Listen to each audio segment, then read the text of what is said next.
저에게 주어진 시간은 5시까지고요. 식사 전까지. 그래서 지금 44분 남았고요.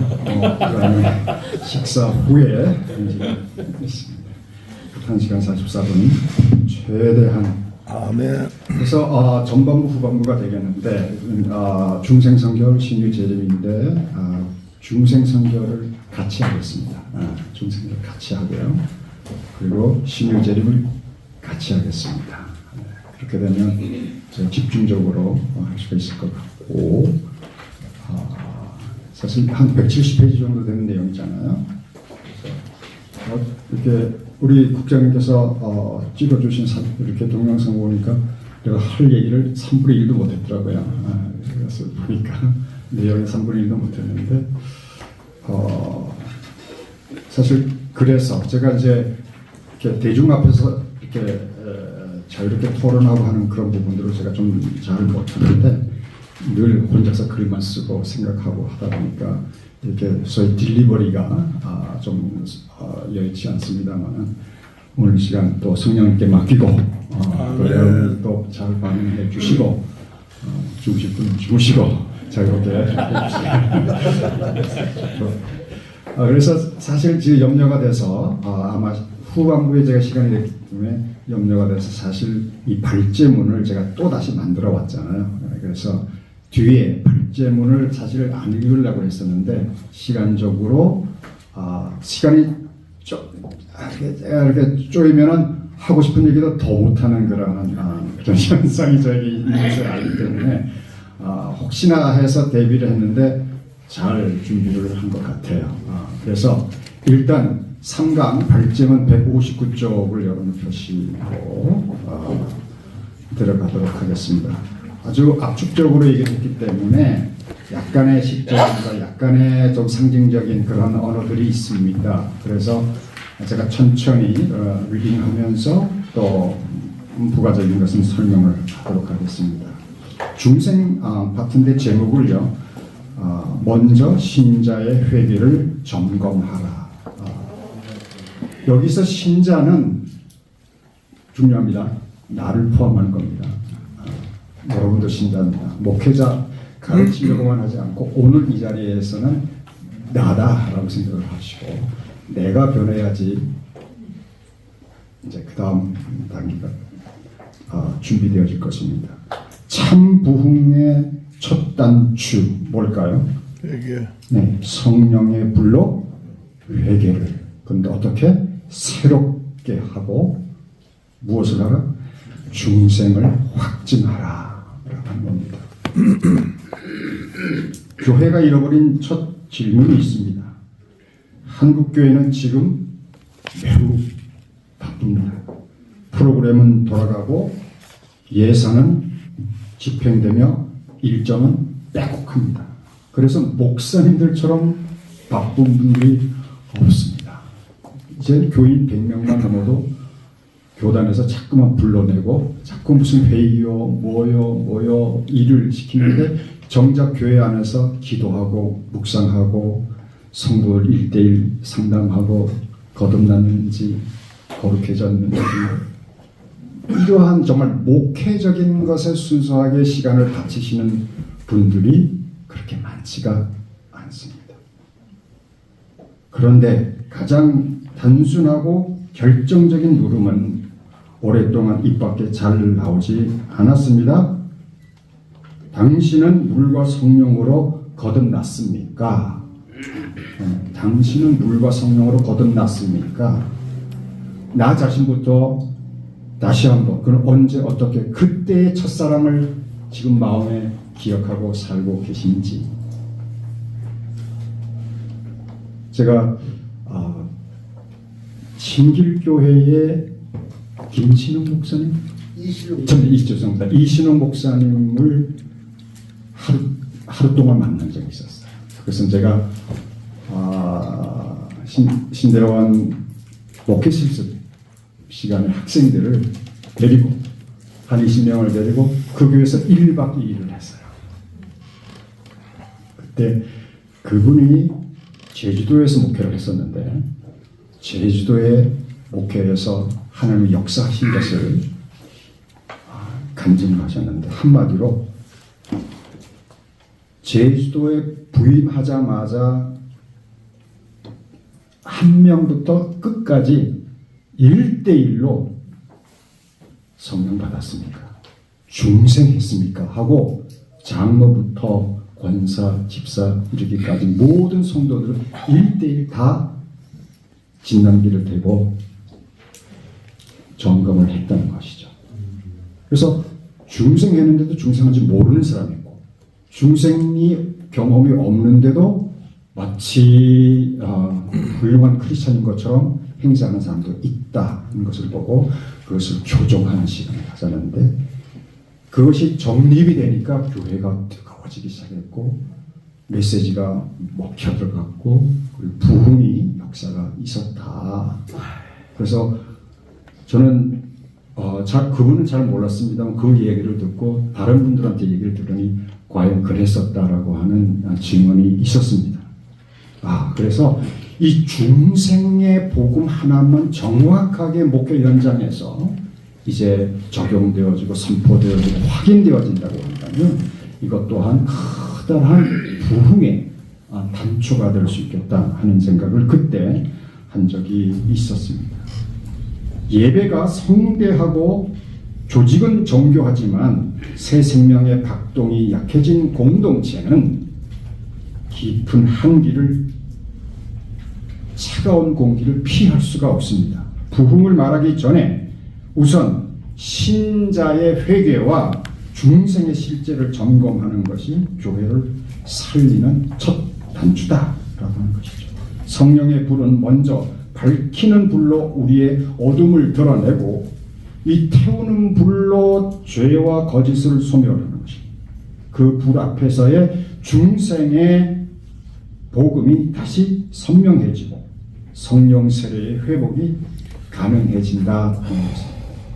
두 번째, 부흥의 문은요, 회개에서 열립니다. 제가 어제도 강조했습니다. 어제 강조한 5개의 단어가 있었죠. 첫 번째, 부흥.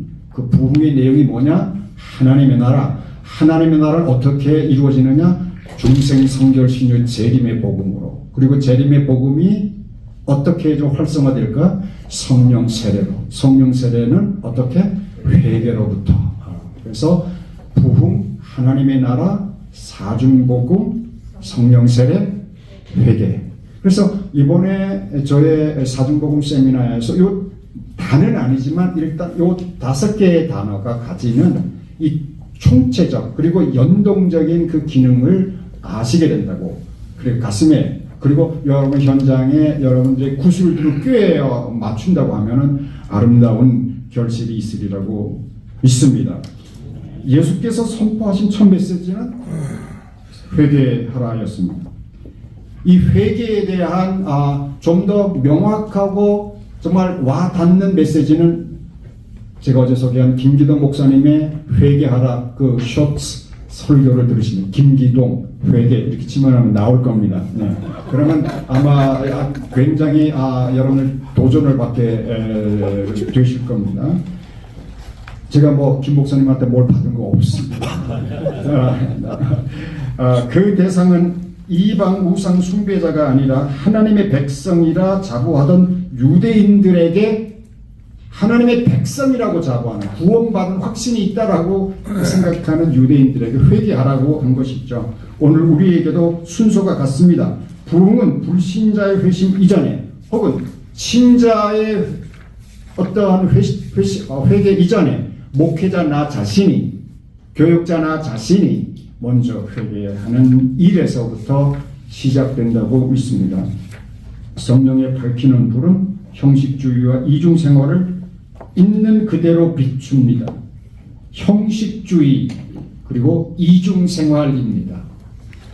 세례, 직분, 경력과 무관하게 거듭남의 실제가 있는지 낱낱이 드러냅니다. 그리고 성령의 태우는 불은 쭉정이 같은 삶, 자기 중심의 신앙, 성장, 집착, 권위주의, 전도, 선교의 무기력, 이러한 이 쭉정이 같은 그리스도인의 삶을 소멸합니다. 이 불 앞에서 교회는 세 가지를 정직하게 고백해야 합니다. 개인으로서는 예배가 습관이 되어 있지 않은가, 주중의 가치관은 세상과 다르지 않은가, 내 믿음의 중심은 나의 안도감인가 하나님 나라인가, 내 믿음의 중심이 과연 하나님의 나라에 무게중심을 가지고 있는지, 나의 안도감에 머물러 있는지. 교회의 차원입니다. 재정 성공 지표는 늘지만 회심과 중생의 간증은 줄어들지 않았는가, 중생 미확인자들이 사역을 주도하고 있지 않은가 라고 하는 것입니다. 사실 교회 사역의 중요한 임직원들이 혹은 재직들 가운데서 이 중생에 대한 그런 체험이 있어도 그 중생에 대한 그 경험에 기쁨이 없고, 혹은 전혀 그런 것 없이 어떤 그런 종교적인 행위로 어릴 때부터 쭉 자라왔던 그러한 행태 안에 머물러 있는지 우리가 확인할 필요가 있습니다. 전통, 형식, 한때 유익했던 껍데기가 이제는 성장을 막는 딱딱한 껍질이 되어버리지 않았는가, 때가 되면 벗겨야 산다라고 하는 것이죠. 어떤 영적인 것을 담아내는 데는 어떤 형식이 필요합니다. 그런데 그 형식이 시대에 맞지 않았을 때에는 교단적인 차원에서는 헌법도 바꿔야 되겠고, 또 우리 교회 차원에서는 어떤 컬러가 너무 우중충한다고 했을 때는 인테리어를 최소한의 비용으로라도 뭔가 좀 밝게 만든다든지 등등, 뭔가 조직이든지 형식이든지 딱딱하게 되어질 때에 빨리 그것을 탈피, 허물벗기를 하지 아니하면 그 내용이 아무리 좋아도 어느 순간에는 그 껍데기 때문에 성장하지 못하고 거기서 질식하고 만다라고 하는 것이죠. 회개가 복음적 허물벗기를 가능케 합니다. 그러니까 회개라고 하는 건 나의 죄만이 아니라 나의 형식, 나의 삶의 습관, 그 다음에 교회 안에 어떠한 오랫동안 비생산적으로 내려오는 전통들, 습관들, 어떤 회의의 구조, 어떤 조직의 어떠한 비생산적인 그런 것들을 이제 방향을 돌려서 주께서 원하시는 복음 전도에 기여하는지 아니면 방해가 되는지를 살피는 것. 부흥은 회개를 제도화할 때 시작됩니다. 여기서 제도라고 하는 것은 아주 레귤러하게 정말 루틴을 만들어야 한다는 것이죠. 재단의 침묵, 공동회개, 죄 고백의 용기, 용서의 실제. 저는 교회 안에서 예배 가운데서 회개를 인격적으로 준비되어진 사람들은 공동체 앞에서 회개하는 그러한 일들이 있었으면 좋겠다. 먼저 목회자 자신부터 시작을 해서 이렇게 자원하는 그러한 분들이 공동체 안에서 회개의 분위기가 있던 예배 가운데에서 있을 수 있으면 좋겠다. 그건 반드시 회개만이 아니라 간증과 찬양과 하나님께 영광 돌리는 그런 시간이 있었으면 좋겠다. 자, 어쨌든 이와 같은 맥락 속에서 우리 중생의 삶이 혹은 신앙의 형태가 교회 안에 어느 정도 정착되어 있는지, 그리고 그렇지 못한 것인지를 확인하는 시간이 필요하겠고요. 세 번째, 중생의 본질에 대해서 잠시 살펴보겠습니다. 중생의 본질을 얘기할 때 세 가지인데, 새 정체성입니다. 그리고 새로운 목표, 새로운 전투. 정체성과 목표와 전투가 다 바뀌어지는 것이죠. 중생은 성령으로 새 생명을 얻는 사건입니다. 정체성이 세상 나라의 백성에서 하나님 나라의 백성으로 삶의 목표가 자기 실현에서 하나님의 뜻으로 전환되는 것이고, 동시에 영적 전투가 시작되어집니다. 중생 이전에는 영적 전투는 없었는데 새로운 전투가 시작된 것이죠. 이 전투에는 두 가지가 있는데 아시다시피 내적 전투와 외적인 전투가 있습니다. 내적인 것은 중생자는 속사람이 살아났기에 성령의 경고에 민감해집니다. 성령은 양심을 밝히고 이성과 감정을 권면합니다. 순복이 있을 때 성령은 내주만이 아니라 주도까지 하십니다. 외적인 전투는 세상이라고 불리는 문화, 구조, 영의 지배와 맞섭니다. 이 전쟁은 개인기로 치를 수가 없습니다.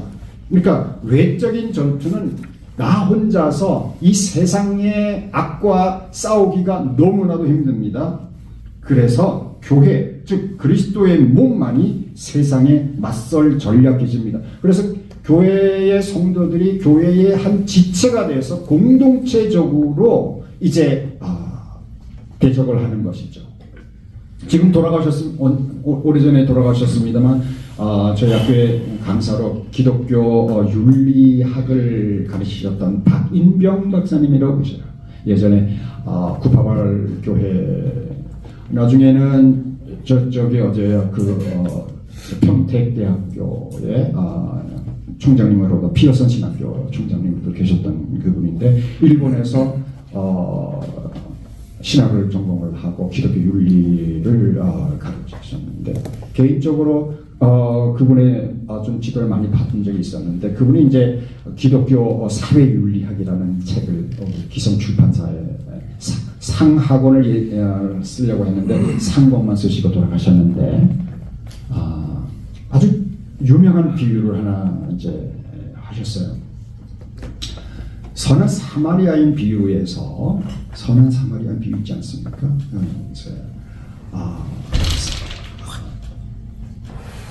예루살렘에서 이제 여리고 가는 그 중에 강도 만난 자가 있는데 1세기 때는 강도 만난 자가 하나였고 강도질한 사람들이 몇 사람이 됐겠죠.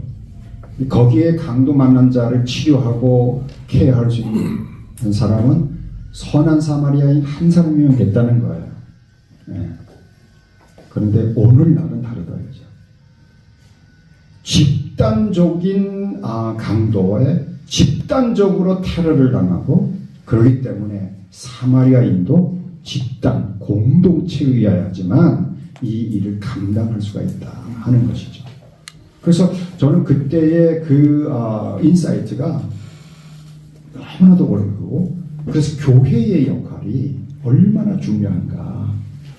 이것은 이제 그 성결의 차원에서도 이제 마찬가지입니다. 중생한 이후의 성도들이 교회가 얼마나 중요한가라고 하는 것이 이 세상에 악과 싸울 때에 혼자서 이렇게 대적하는 것이 아니라 함께 중보하고 함께 기도해주고 함께 위로해주고 내가 쓰러질 때에 북돋아주는 그와 같은 공동체가 반드시 필요하다는 것을 알려줄 필요가 있다.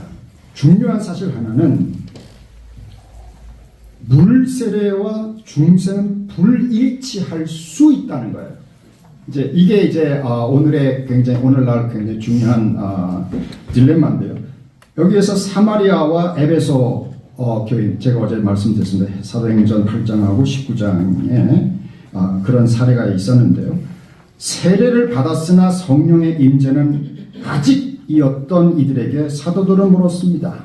너희가 믿을 때에 성령을 받았느냐? 오늘 교회가 이 질문을 다시 한번 진지하게 회복해야 한다 하는 것입니다. 네 번째 섹션에 중생의 복음, 이것은 두 무대에서 다시 울려야 한다. 두 무대, 중생의 복음이 울려야 할 무대가 둘인데 세상과 교회 안입니다. 세상과 교회 안에 중생의 복음이 울려야 하는데 둘 다 성령의 불이 없이는 울릴 수도 없고 변화할 수도 없습니다. 쭉정이 신자를 위한 진단과 처방인데요. 일단 쭉정이 신자가 있습니다. 이 쭉정이 신자는 세상에서도 교회 안에서도 이게 문제입니다. 쭉정이는 속사람은 죽은 채 겉사람만 종교활동에 참여한 것인데 원인은 대개 세 가지로 봅니다. 저는 이걸 예수님이 그 비유에서 제가 이것을 한번 적용을 해보았습니다. 가짜 회심, 회심인데 가짜 회심이에요. 가짜로도 회심할 수가 있다. 연기하는 것이죠. 요거는 길가에 뿌려진 씨앗 것 같아요. 감정적 감동이나 지성적 동의를 회심으로 오인하는 거예요. 하나님의 말씀에 대해서 감정적 혹은 지성적 동의를 하는 거예요.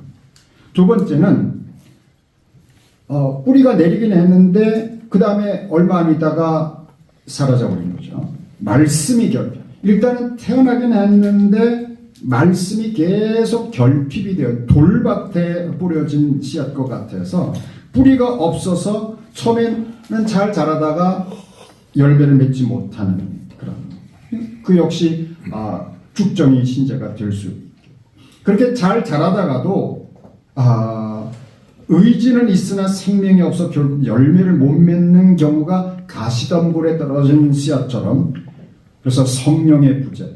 처음에는 가짜 회심의 경우가 있겠고 그 다음에 말씀이 부재가 되어졌을 때에 그리고 성령의 부재가 이루어질 때에 나타나는 현상이 죽정의 신자일 수 있다. 처방은 단순하지만 급진적입니다. 참 회심을 확인하고 십자가와 부활, 이 복음의 이 심장을 받아들이며 성령의 내주를 점검하라는 것이죠. 필요하면 성령 세례의 돌봄을 겸손히 요청하는 것입니다. 죽정이 목회자를 위한 경고와 소망입니다. 목회가 직업이 되고 강단이 자아의 무대가 되고 말씀과 성령의 체험 없이 권위만 남았다면 그것이 바로 죽정이 목회자의 징후입니다. 길은 하나입니다. 소명체 확인하고 십자가로 회개하고 성령의 새 마음, 사랑으로 목양, 그리고 본이 되는 삶.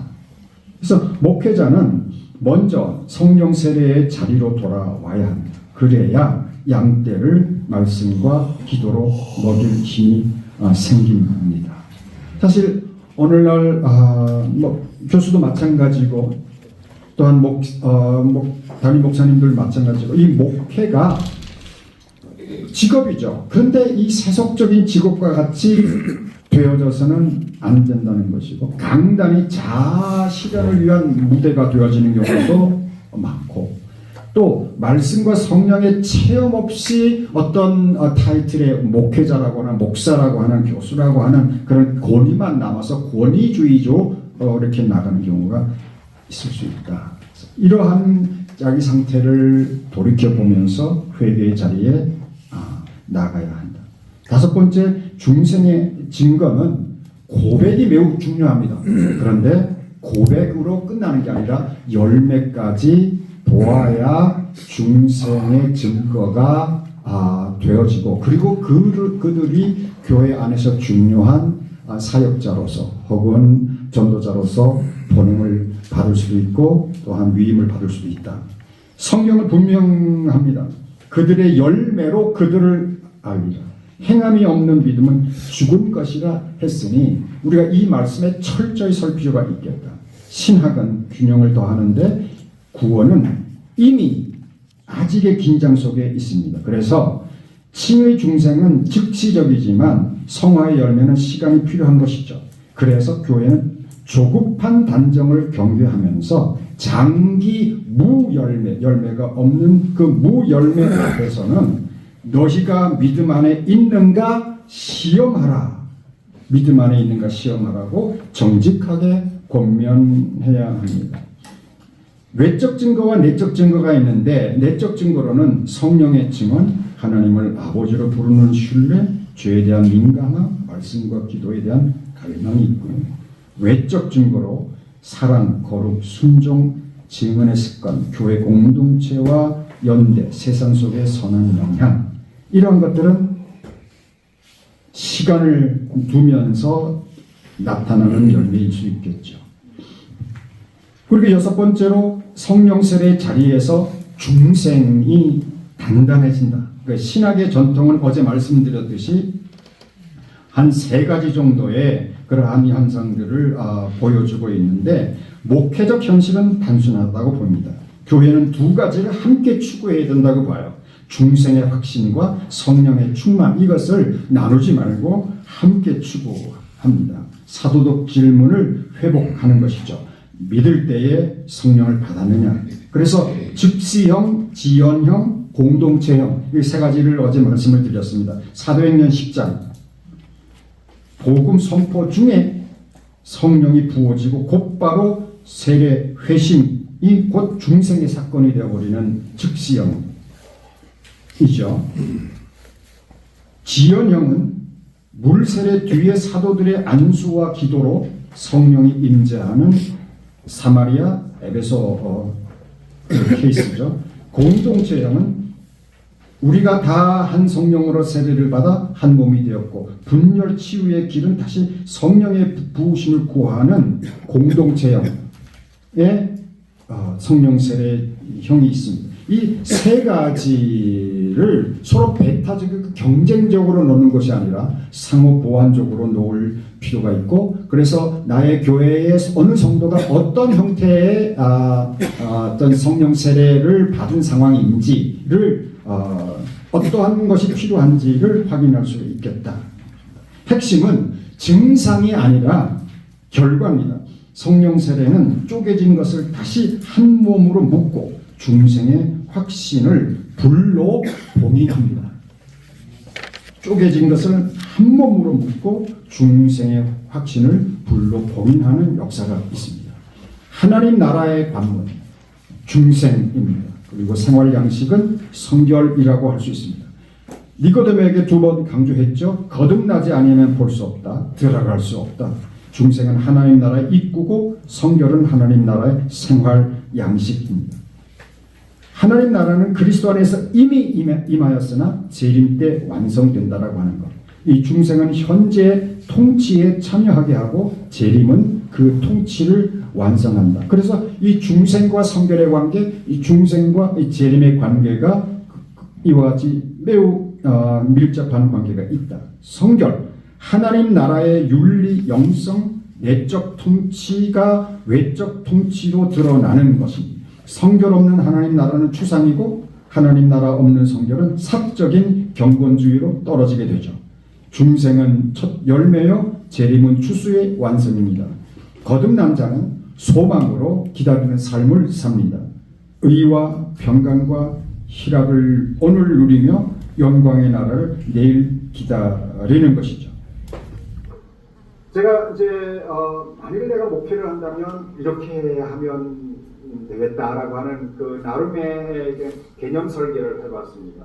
90일 회복 어젠다. 말이 아니라 이걸 이제 이런 중생 목표를 하는데 어떻게 하는 거야? 라고 했을 때에 제가 아주 그냥 개념 설계를 해보았는데 여러분들 한번 어떠신지 좀 살펴보시면 좋겠고요. 흔한 반론, 짧은 대답입니다. 이미 성령 받았는데 왜 또 받느냐라고 했을 때에 바울이 디모데에게 말했던 것처럼 네 속에 있는 은사를 다시 불붙듯이 하라. 그래서 시작과 유지, 세례와 성령 충만은 다릅니다. 그러나 이것이 서로 합해질 때에 온전한 유기적인 신앙생활이 가능하다. 체험주의를 흐를까 두렵다라고 했을 때에 체험은 사랑, 거룩, 건덕의 질서 안에 공부할 때의 복음적입니다. 우리는 체험을 섬기게 하고 숭배하지 않습니다. 세례의 확인만으로 충분하지 않나 사도들도 확인했습니다. 믿을 때에 성령을 받았느냐. 물세례는 표지요, 성령의 내주와 열매가 실제라고 하는 사실을 돌아보아야 할 것입니다. 그래서 이 개인과 교회가 이 중생에 관해서 우리가 결단해야 한다고 한다면 나는 회개로 시작하여 회개로 걷겠다. 나는 거듭남의 실제를 성령의 내주와 열매로 점검하겠다. 나는 성령 세례와 성령 충만을 사모하며 말씀, 기도, 성례, 금식, 자비의 행위를 불붙은 은혜의 수단으로 사용하겠다. 여기서 이 은혜의 수단, 이게 존 웨슬리가 이 은혜의 수단을 매우 강조했습니다. 은혜 받는 수단. 가장 대표적인 것은 말씀, 묵상, 기도 이런 것이죠. 그리고 거기에다가 선행 이런 것도 은혜의 수단인데 그냥 은혜의 수단, 말씀, 기도, 선행 이런 걸 하는 것으로만 하면 약합니다. 그리고 율법주의로 떨어지고 어떤 자기 만족적이 될 수 있는데 거기에 뭐가 붙어야 된다고요? 불이 붙어야 됩니다. 불이 붙은 말씀 묵상, 불이 붙은 기도, 불이 붙은 섬김, 봉사 그럴 때에 이 은혜의 수단이 엄청나게 우리를 계속해서 중생의 이 삶을 잘 구동해 나갈 수 있는 것이라 그런 것이죠. 그리고 우리는 한 성령 안에서 분열을 거부하고 한 몸을 세우겠다. 우리는 증인으로 살겠다. 이미 하나님의 나라의 의미를 오늘 드러내며 아직의 완성을 소망하겠다. 이게 중생한 자의 고백이 되고 또한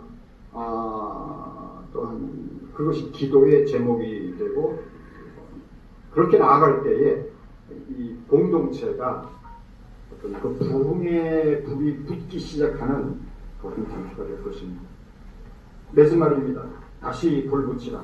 하나도 그래요. 교회가 살 길은 새 프로그램이 아니라 오래된 질문으로 돌아가는 일입니다. 너는 물과 성령으로 거듭납니다. 성령의 불이 밝히고 태우고 정화하고 치유하고 때로는 심판할 때에 중생의 복음은 다시 살아 움직입니다. 그리고 그때 비로소 우리는 압니다. 하나님 나라는 말이 아니라 능력이라는 것을. 교회여 다시 불을 붙입시다. 회개에서 중생으로, 중생에서 성결로, 성결에서 증언으로, 증언에서 하나님 나라의 완성으로. 이 길이 곧 부흥의 길인 줄로 믿습니다. 중생에 관한 이 부분은 아까 제가 깜짝 놀랐어요. 우리 그 허 박사님이 이명직 목사님의 우리 선교계 약사 안에 중생의 항목이 없다라고 하는 것을 가만히 생각을 해봤어요. 너무 강조하기 때문에 이게 너무 기본적이기 때문에 되지 않나. 저는 그렇게 긍정적으로. 그래서 미국에서 이제 감리교단이 이제 자기 장정 안에 웨슬레이 기독자의 완전 처음에는 헌장 안에 있었는데 나중에는 빼버리거든요. 그래서 왜 빼버리냐 했더니 그것은 기본이다 해가지고 여기 너무 두껍게 만들 필요 없다. 우리 성결교회가 어떻게 보면 성결의 강조를 둔 것은 이미 중생한 자들, 이미 다른 교회에서 신앙생활 하다가 좀 더 깊은 데로 나오고 싶어서 이제 성결 체험도 하고 뜨거운 체험도 하기 위해서 성결교회로 나오는데 그러다 보니까 중생에 대해서는 조금 뭐랄까요, 이미 준비된 사람들이 다 들어오는 것으로 생각을 하는지도 몰라도 이 부분은 결코 가볍게 넘겨서는 안 될 것이다 라고 하는 것을 한번 우리가 확인할 필요가 있겠다고 생각이 되어집니다. 좀 힘들지만 제가 이렇게 읽는 것 제가 싫어하지만 제가 그냥 이야기를 하게 되면 너무 또 많이 또 시간이 걸릴 것 같아서 요 성결 파트만 마저 더 읽도록 이렇게 하겠습니다.